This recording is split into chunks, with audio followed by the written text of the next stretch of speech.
योगेश जी जालंधर से। राधे राधे महाराज जी। महाराज जी, विश्वास और समर्पण कैसे आए? विश्वास समर्पण पहले 8 भक्ति करो, तब 9वीं है आत्मसमर्पण। श्रवण, खूब भगवान की चर्चा सुनो। कीर्तन, भगवान के नाम का कीर्तन करो, भगवान की गुण कथा लीला गाओ, रोज भागवत नियम पूर्वक पढ़ो, रोज रामचरितमानस का पाठ करो, रोज भगवान के पावन चरित्रों को श्रवण करो। श्रवणम, कीर्तनम और स्मरणम। थोड़ी देर एकांत में बैठकर भगवान के नाम का ध्यान करते हुए जप कर रहे, भगवान की जैसी भी बन रही रूप माधुरी का ध्यान कर रहे। हमारे भगवान ऐसे हैं। स्मरणम, श्रवणम, कीर्तनम, स्मरणम और विष्णु पाद सेवनम। भगवान के चरणों की सेवा, घर में ठाकुर जी विराजमान कर ले, ठाकुर जी की स्नान कराना आदि सब सेवाएं सीख ले।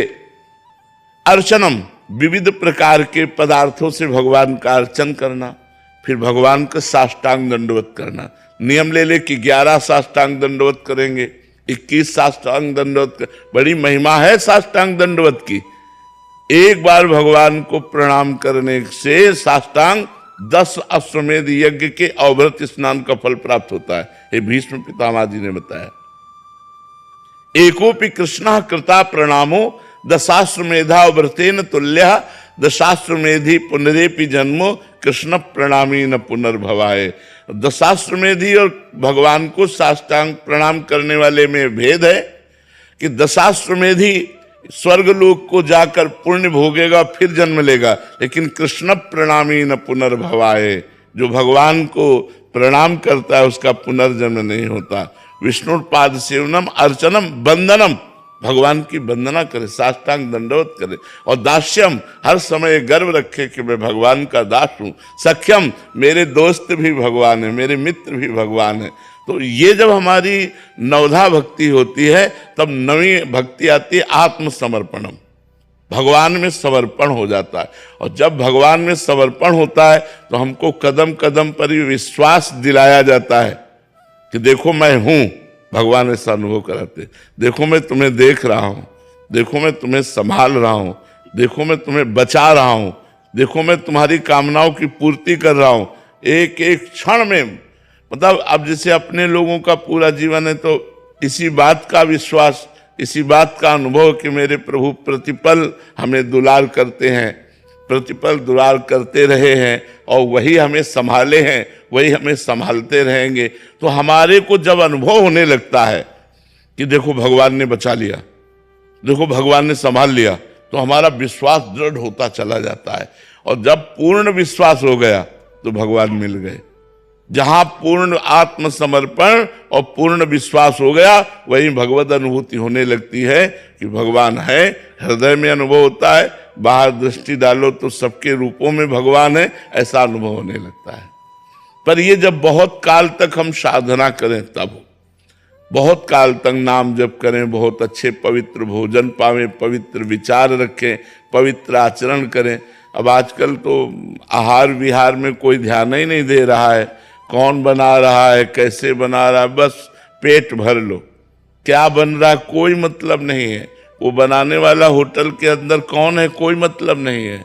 वो कैसे बना रहा है कोई मतलब नहीं, बस पेट भर लो। ऐसा नहीं, फिर बुद्धि साधना में नहीं लगेगी। हमारा पवित्र भोजन होना चाहिए। जितना पवित्र आहार होगा, वैसे भी कहा जाता है जैसा खाओ अन्न वैसा बने मन, जैसे पियो पानी वैसी बने वाणी। तो हमें अन्न बहुत संभाल करके पाना चाहिए। अन्न का प्रभाव बुद्धि को तत्काल भ्रष्ट कर देता है।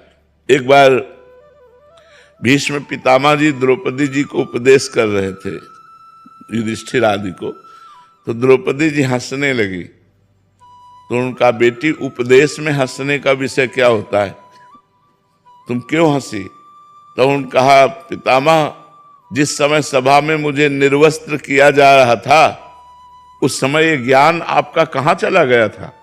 जब मैं चीख चीख के पूछ रही थी क्या ये धर्म है, धर्मात्माओं की सभा में एक मुझ स्त्री को, एक वस्त्र धारण किए हुए रजस्वला स्त्री को निर्वस्त्र किया जा रहा है, क्या ये धर्म है?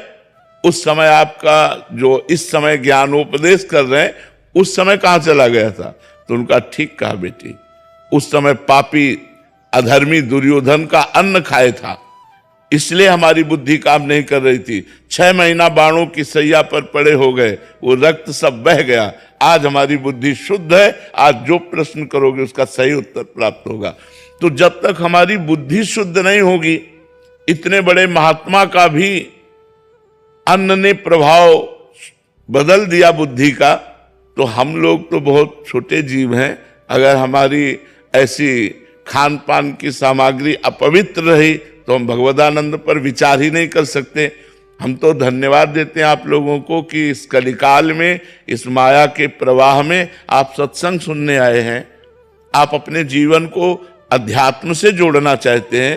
ये भगवान की बड़ी कृपा है। नहीं ऐसा माया का प्रवाह, कलिकाल का प्रवाह चल रहा है कि बस खाओ पियो, रुपया कमाओ, भोग भोगो, इतना ही दिमाग में रह गया है। मरना है, यहाँ से जाना है, ये विचार ही नहीं रह गया। हमें अच्छे कर्म करके जाना है, हमें भजन करके जाना है, हमें भगवान को पाना, ऐसे विचार ही नहीं रह गए हैं। इसलिए खूब नाम जप करो, कुछ ना बन पावे तो बस नाम जप करो, इसी से सब ठीक हो जाएगा। कलिकाल में और साधनों को करना बड़ी कठिनता है और नाम जप की बड़ी कृपा है, इसलिए खूब नाम जप करो।